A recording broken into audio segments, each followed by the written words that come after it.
আল্লাহ বলেন কান, চোখ, অজুলুদ মানে সমস্ত চামড়া, সারা দেহের চামড়া।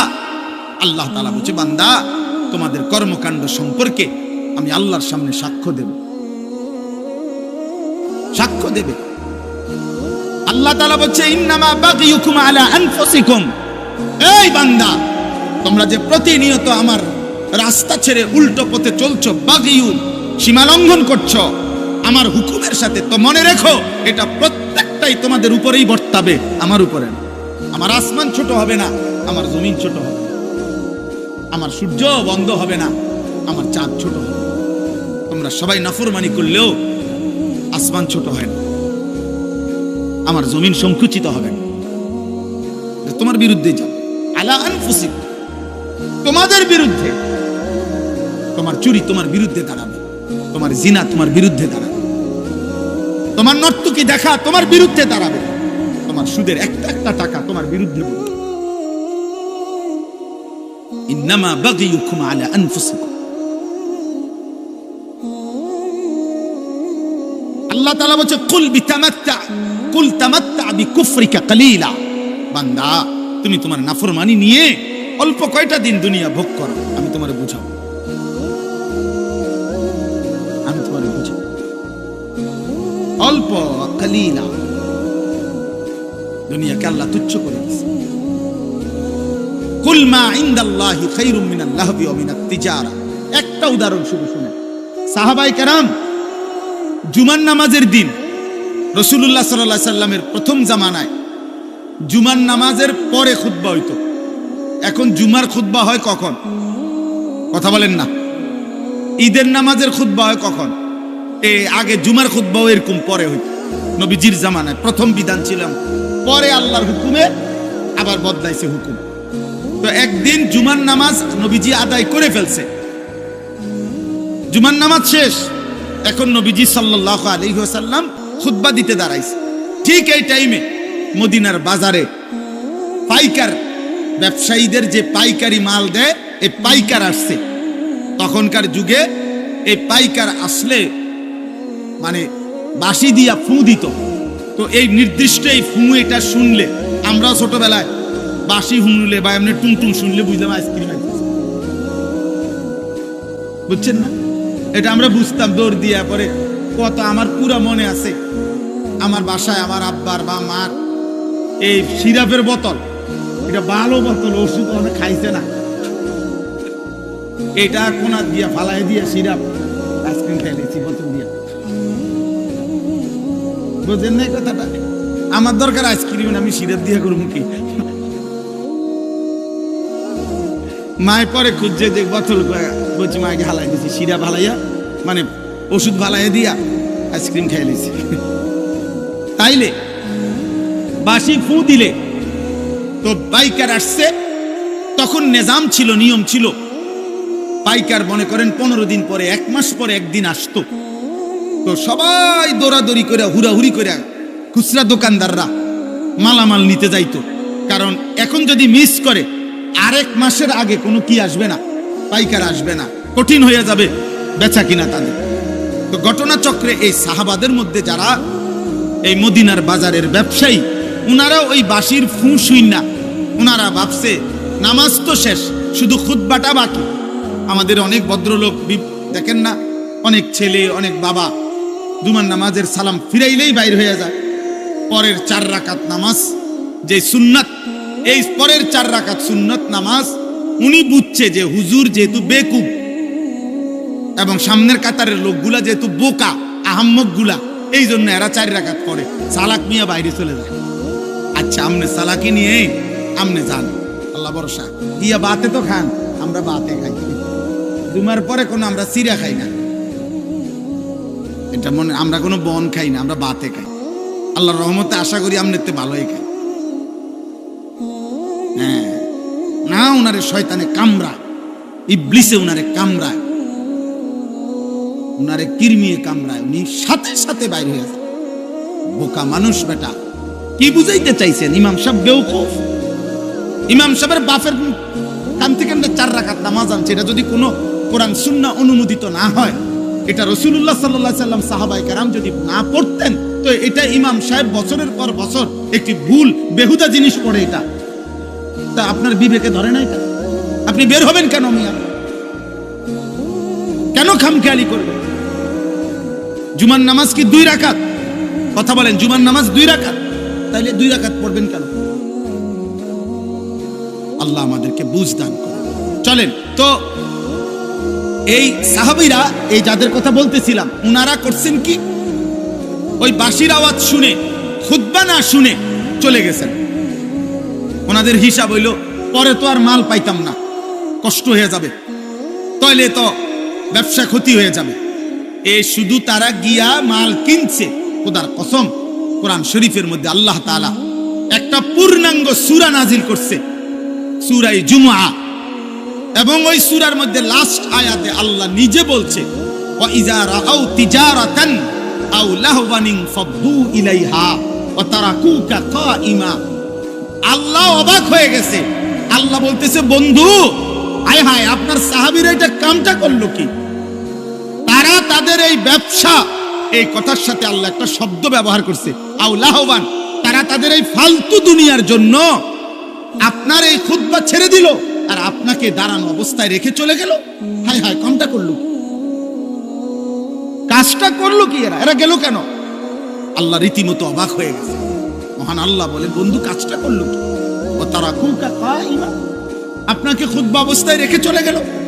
কিসের জন্য গেল? ব্যবসা? আও লাহওয়ান, এই তামসা? এই আল্লাহ বলছে তামাশা। সাহাবায়ে কেরাম ফুটবল খেলতে গেছিল, কথা বলে না? সাহাবায়ে কেরাম ফুটবল খেলতে গেছিল, সাহাবায়ে কেরাম মোবাইল টিপতে গেছিল। আপনার মনে হয় এটা? সাহাবায়ে কেরাম কোনো ফালতু কাজে গেছিল? বিয়ের দাওয়াতে গেছিল? তাইলে হালাল ব্যবসা, এমনও তো না হারাম ব্যবসা, এটা ওনাদের হালাল ব্যবসার কাজে গেছে। আল্লাহ তাআলা বলছে, হায় হায় হায় হায়, করলা কি? খুতবা ছেড়ে দিয়ে, রাসূলের জবান থেকে খুতবা শোনা বন্ধ করে দিয়ে তোমরা তোমাদের এই তামাশায় চলে গেলা, তোমাদের ব্যবসা করতে চলে গেলা। এবার আল্লাহ বলেন, কুল, হে নবী, আপনি বলে দেন ওদেরকে, মা ইনদাল্লাহ খায়রুম মিনাল লাহবি ওয়া মিনাত তিজারা। এই খুতবা শুনলে তোমরা যেই নেকি আল্লাহর কাছ থেকে পাইতা, আল্লাহ বলে, খোদার কসম বান্দা, তোমাদের এই হাজার লক্ষ কোটির ব্যবসা এবং তামাম দুনিয়ার এই তামসার চাইতে খুতবার দ্বারা আল্লাহ যা দিত তা অনেক ঊর্ধ্বে, অনেক ঊর্ধ্বে, অনেক ঊর্ধ্বে। ভুল করে না, আমরা ভুল করলাম। কেন খুতবা শোনা ছেড়ে দিল? কি বলেন, নামাজ ছেড়ে দিছে? কি ছেড়ে দিছে? এটা যদি আল্লাহ তাআলা সাহাবায়ে কেরামের এতটা অপছন্দ করে, তাহলে আমাদের 365 দিন, খোদার এক বছরে, বলো না যুবক, আজ কত দিন হয়? 365 দিনের এক বছরে কোনো দিন ফজরের নামাজ পড়তে পারলা না। আয় দুর্ভাগা, বদনসিব। এমন মুসলমান কেমনে হইলি? এমন মুসলমান কেমনে হইলি? এমন নাফরমান কেমনে হইলি? বাপ, 365 দিনে, খোদার এক বছরে একদিনও মনে পড়ে না? ভোরের আলো তোমারে কোনোদিন দেখবে না, সুবহে সাদিক তোমাকে কোনোদিন দেখবে না, ভোরের মুয়াজ্জিন তোমাকে কোনোদিন দেখবে না। আহ,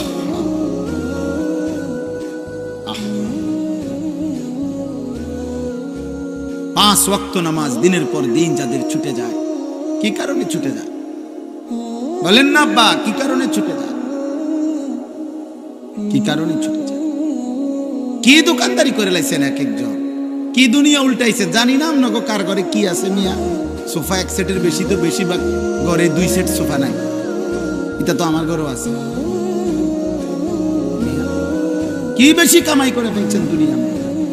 হ্যাঁ, 1 সেট সোফা, একটা ডাইনিং টেবিল, 6টা চেয়ার,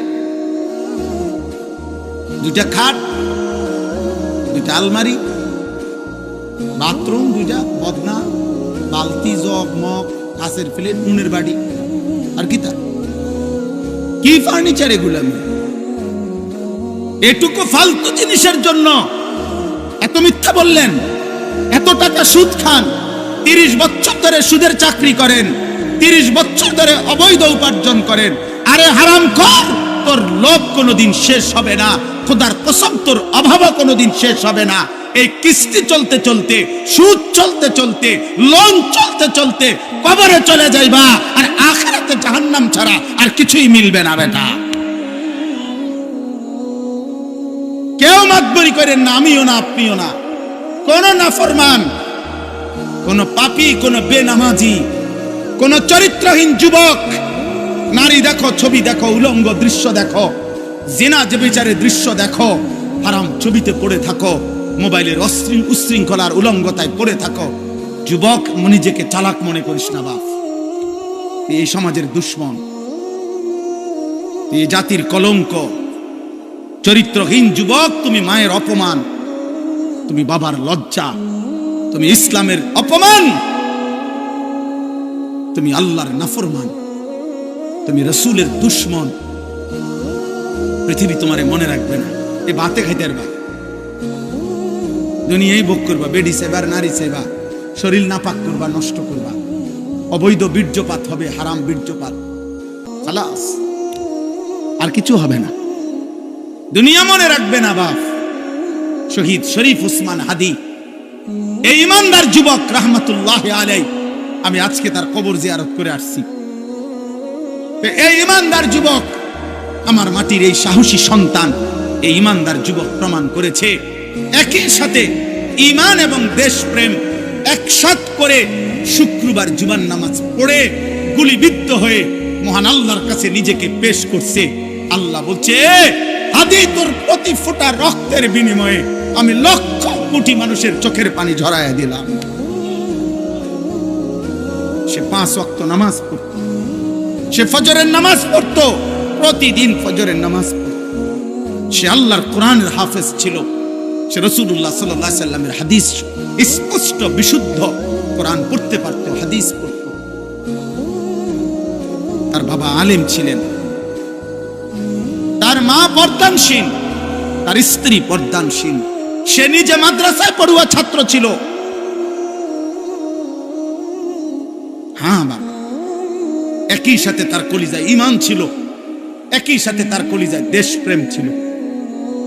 জমিনের মাটির প্রশ্নে, স্বাধীনতা, সার্বভৌমত্ব, আজাদির প্রশ্নে সে একাই বলছিল যে যদি দেশের একটা মানুষও যদি না বলে, তারপরেও ভারতীয় আধিপত্যবাদের বিরুদ্ধে আমি হাদি একাই বলে যাব। আমার জমিনের 1 ইঞ্চি কাউকে নিতে দেব না। জমিনের পাহারাদার ছিল, এই মাটির পাহারাদার, আবার ইমানদারও ছিল। এই জন্য দোস্ত, রাজনীতি আরো অনেকে আগেও করছে, এখনো করবে, কিন্তু এই পরিমাণ মানুষের চোখের পানি অঝরে ঝরানো, এটা কঠিন, এটা কঠিন, এটা কঠিন। আজকেও আমি যখন দেখছি, তখনও দেখছি যে জিয়ারত করতেছে সাধারণ মানুষ, যেই দেখলাম যে সব কাঁদতেছে, সব কাঁদতেছে।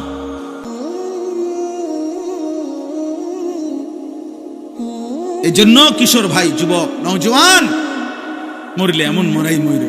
কত হাফেজ, কত আলেম, কত মুফতি, কত মুহাদ্দিস, কত পীর, কত বুজুর্গ, কত আউলিয়া, কত হাফেজে কোরআন, কত 90 বছরের বুড়া মানুষ, 4 বছরের বাচ্চা মানুষ, সবাই চোখ দিয়ে আল্লাহ তার জন্য পানি ঝরাইছে। প্রতিটা চোখের পানি তার জন্য দোয়া না? কথা বলেন না কেন? প্রতি ফোঁটা চোখের পানি তার জন্য দোয়া না? তাইলে এমন একটা মরণ তুমি মরো, যে মরণে দেশ কাঁদবে, মাটি কাঁদবে, যে মরণে কোটি মানুষের চোখের পানি ঝরবে। ঈমান এবং দেশপ্রেম একসাথ করছে, সে একসাথ করেছে। মাতৃভূমির প্রতিও তার অগাধ ভালোবাসা ছিল। ঈমানের প্রশ্ন, সে আল্লাহ তাআলার আনুগত্যশীল বান্দা ছিল। আলহামদুলিল্লাহ, আল্লাহ তার কবরকে নূরে নূরে মুনাফফার করে। আল্লাহ তাআলা আমার উসমান হাদি রাহমাতুল্লাহ আলাইহি এই সন্তানের প্রতি ফোঁটা রক্তের বিনিময়ে আল্লাহ লাখো কোটি যুবক তৈরি করে দেন, এবং এটা হবে ইনশাআল্লাহ, এটা হবে, এটাই হবে ইনশাআল্লাহ।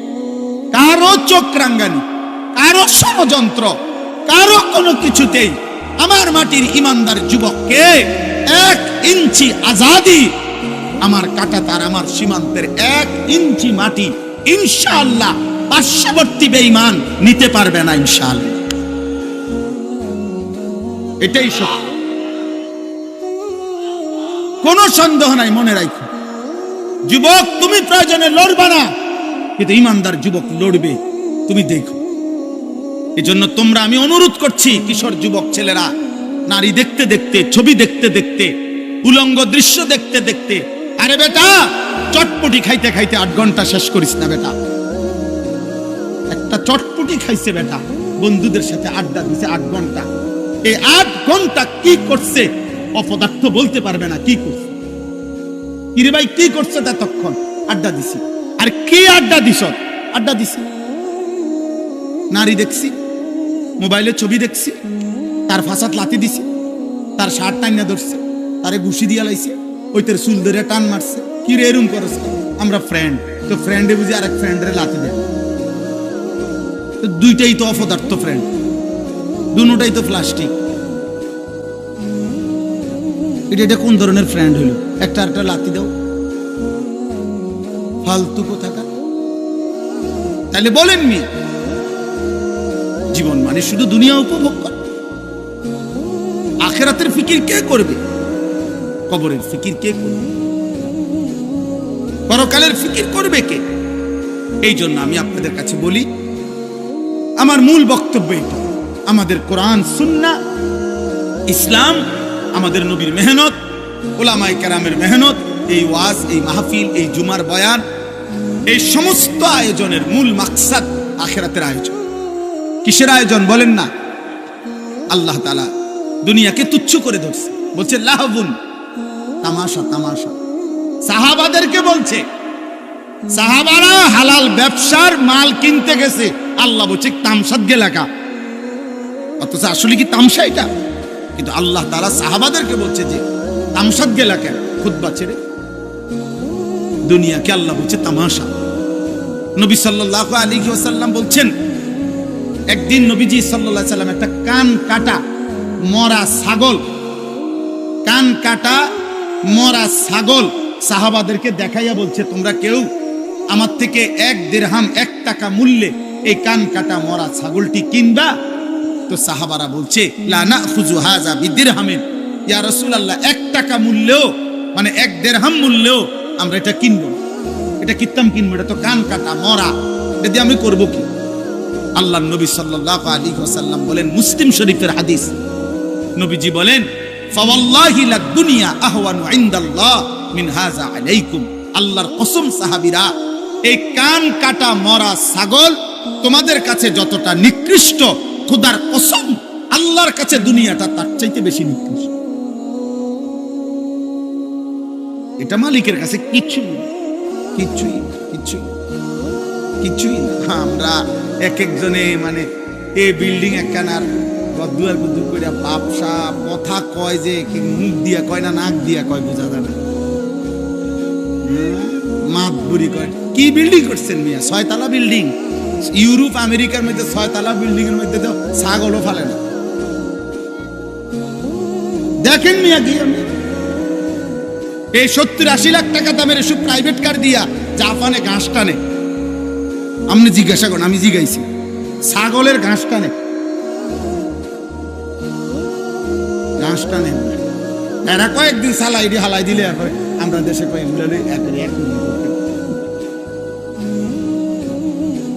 কি এটা না? হ্যাঁ, তো এটা কি জহির ভাই কনে 26,000 মাইলেজ 28,000 মাইলেজ, মানে এরা কয়েকদিন সালাই হালাই দিচ্ছে, এটা যা ফালতু জিনিস, এটা ফালা। এইটাই আমাদের দেশের সবচেয়ে ব্র্যান্ডে বিশাল কিছু, ওটা ওরা ফালাই দিছে, ফালাই। আমার একজন পরিচিত আছে, উনি বলছে অস্ট্রেলিয়া থাকে উনি, আমি ওনারে জিজ্ঞাসা করছি আপনি কি করেন অস্ট্রেলিয়া? বলছে হুজুর আমি হেলিকপ্টার দিয়ে সার দিই। কসম খোদা, হেলিকপ্টার দিয়ে কি দেয়? সার দেয়, সার। মানে কোম্পানির সবজি প্রজেক্ট এত শত একর, হ্যাঁ এগুলা কোনো আটটা সার দিব এই সিস্টেম না। অটো দিয়ে দিলে হইতো না, সিএনজি দিয়ে দেওয়া যায় না, এগুলা হেলিকপ্টার দিয়ে সার দেয়। আমাদের বাংলাদেশে হেলিকপ্টার দিয়ে সার দিব কোন বছর? এই 12 তারিখের পরে। এই দোয়া করেন, 12 তারিখ নির্বাচন না, 12 ফেব্রুয়ারি, 13-14 তারিখের দিকে ইনশাল্লাহ প্রত্যেকের ঘরে ঘরে হেলিকপ্টার পৌঁছে যাবে সার দেওয়ার জন্য। যেই বিবৃতি চলতেছে এক একজনের, সুবহানাল্লাহ, কি হয় বলা যায় না, কি হয়। শেষ পর্যন্ত আমরা যার যার দেশে থাকতে পারি কিনা, নাকি সকলেই একবারে বেডিং টেডিং নিয়ে চাঁদের দেশে বা মঙ্গল গ্রহে চলে যায় কিনা, সম্ভাবনা আছে। যেই আশ্বাস দিতেছে সবাই, মাশাআল্লাহ, আশা করা যায়, আশা করা যায় হয়তো চাঁদে বা মঙ্গলে আমরা গদ্দুয়ার করতে পারবো। ব্যাপক ব্যাপক উন্নতি হয়ে যাবে দেশে, অনেক কিছু। হ্যাঁ হ্যাঁ, ইনশাআল্লাহ। তাইলে দুনিয়া তো বেঈমান আমাদের চাইতে বেশি ভোগ করছে। আমি বুঝাইতে চাচ্ছি এটা, ওরা তো হেলিকপ্টার দিয়ে সার দেয়, আর আমরা তো এখনো অটোতে চলি। দুনিয়া হবে না বাপ, দুনিয়া নিয়ে তামাশা করলে মুমিন হবে না। ইমানদার দুনিয়া না, ইমানদারের আখিরাত। ওয়ালা দারুল আখিরাতু খায়রুল লিল্লাযিনা ইয়াত্তাকুন আফালা তাআকিলুন।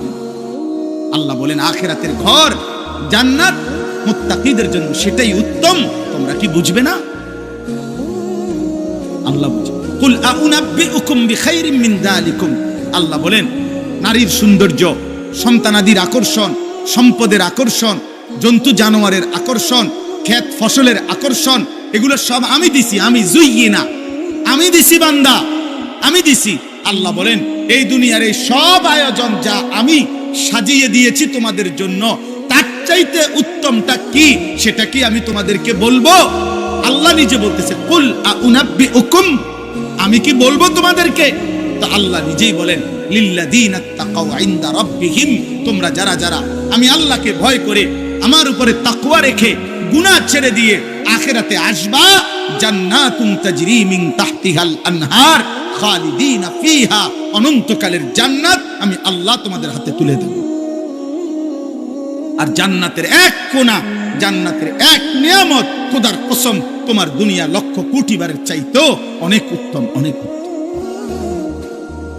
অনেক উত্তম। আপনি যদি বলেন আপনার সন্দেহ হয়, ঠিক আছে, আপনার সন্দেহ নিয়ে থাকেন আপনি, আমার ইয়াকিন হয়।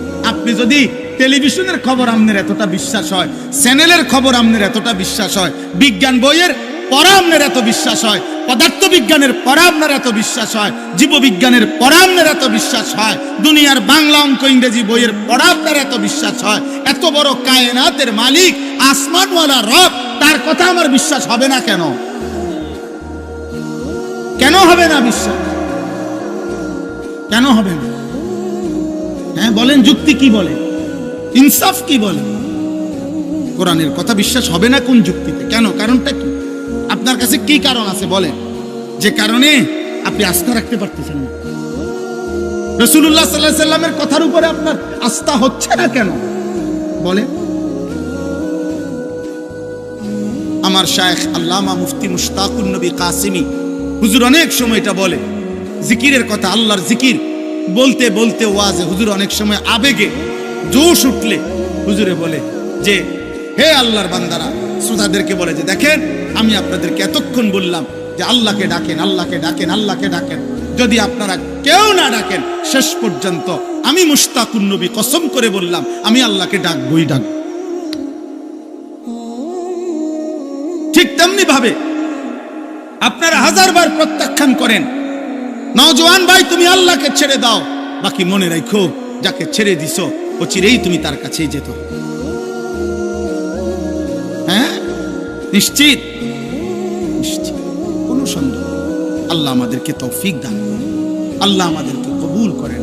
শেষ আমার ওয়াজ, আমার মূল বক্তব্যের কথাই এ আপনার কাছে, আমার কাছে, কিশোর ভাই, যুবক ভাই, বয়স্ক বাবা, অনেক বুঝমান আমার অনেক ঘনিষ্ঠ মানুষ আছেন এখানে আপনারা, এবং পর্দার আড়ালের মা বোন, প্রত্যেকের কাছে আমাদের মুসলমান, আমরা আমাদের পরিচয় আমরা মুসলিম।